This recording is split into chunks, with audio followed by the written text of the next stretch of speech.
राष्ट्रपति चुनाव के लिए अब ज्यादा वक्त बाकी नहीं बचा है, लेकिन अभी तक भी मंथन का दौर चल रहा है। सत्ता पक्ष और विपक्ष दोनों ही पक्षों की तरफ से अभी तक साफ नहीं हुआ कि देश का अगला महामहिम कौन हो सकता है। यहां तक कि हैरान कर देने वाली बात तो यह है कि विपक्ष के नेता चुनाव लड़ने से ही इनकार कर रहे हैं। हालांकि वजह चाहे जो भी हो, लेकिन ऐसा लग रहा है कि विपक्ष के एकजुट ना होने और हार सुनिश्चित समझकर ही ये नेता मैदान छोड़ रहे हैं। ऐसे में अब एक नेता सामने आए हैं, हो सकता है वो विपक्ष के राष्ट्रपति पद के लिए उम्मीदवार हों। कौन है ऐसे नेता जो विपक्ष को करेंगे एकजुट और बीजेपी को देंगे बड़ी चुनौती? ये रिपोर्ट आप देखिए। विपक्षी दलों में नहीं बन पाई सहमति, चुनाव लड़ने से इनकार कर रहे विपक्षी नेता। राष्ट्रपति चुनाव के लिए सियासी रस्साकसी। राष्ट्रपति चुनाव के लिए सत्ता पक्ष और विपक्ष में सियासी रस्साकसी का खेल जारी है और ये रस्साकसी सत्ता पक्ष और विपक्ष के अलावा विपक्ष में भी चल रही है, क्योंकि वो नेता जिनका नाम आगे किया जा रहा है चुनावी मैदान में उतरने के लिए तैयार ही नहीं हो पा रहे हैं।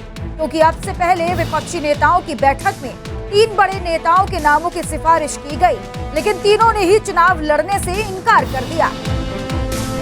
शरद पवार क्यों हटे पीछे? सबसे पहले एनसीपी अध्यक्ष शरद पवार के नाम की सिफारिश की गई, लेकिन उन्होंने चुनाव लड़ने से ही मना कर दिया। माना जा रहा है कि वो 2024 के लिए अपनी सक्रिय राजनीति करना चाहते हैं, इसलिए ऐसा कोई जोखिम नहीं उठाना चाहते। फारूक अब्दुल्ला ने इसलिए किया इनकार। शरद पवार के बाद जम्मू कश्मीर के पूर्व सीएम फारूक अब्दुल्ला ने कहा कि मैंने इस पर अभी कोई विचार नहीं किया, जिसके बाद मेरा मानना है कि जम्मू कश्मीर इस समय कठिन हालात से गुजर रहा है, जिससे निपटने के लिए मेरी मदद की जरूरत है, इसलिए मैं अपना नाम आदर के साथ वापस लेता हूं। गोपाल कृष्ण गांधी ने भी किया इनकार। इन दोनों नेताओं के बाद महात्मा गांधी के पोते गोपाल कृष्ण गांधी का नाम सामने किया गया। उन्होंने भी चुनावी मैदान में कूदने से मना कर दिया। गोपाल कृष्ण गांधी ने कहा कि विपक्ष का उम्मीदवार कोई ऐसा चेहरा होना चाहिए जिसके नाम पर राष्ट्र में आम सहमति बने। कई और भी चेहरे होंगे और उनसे ज्यादा बेहतर काम कर सकते होंगे। अब यशवंत सिन्हा पर चर्चा। अब चर्चा पूर्व केंद्रीय मंत्री यशवंत सिन्हा के नाम पर हो रही है और इस चर्चा को और हवा उन्हीं के ट्वीट से मिली है। लेकिन देखना होगा कि क्या वो विपक्ष के उम्मीदवार होंगे या नहीं, और ऐसे में देखना ये भी होगा कि क्या सभी विपक्षी दलों में उनके नाम पर सहमति बन पाएगी या नहीं। विपक्ष में नहीं एकजुटता।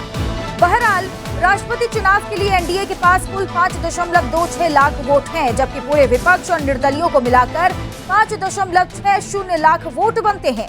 लेकिन विपक्षी दलों की बैठक से कई दलों की दूरी ये बताने के लिए काफी है कि विपक्ष एकजुट नहीं, और शायद शरद पवार और फारूक अब्दुल्ला जैसे बड़े नेता इसलिए किसी तरह का कोई जोखिम नहीं उठाना चाहते। Bureau report, R9 news.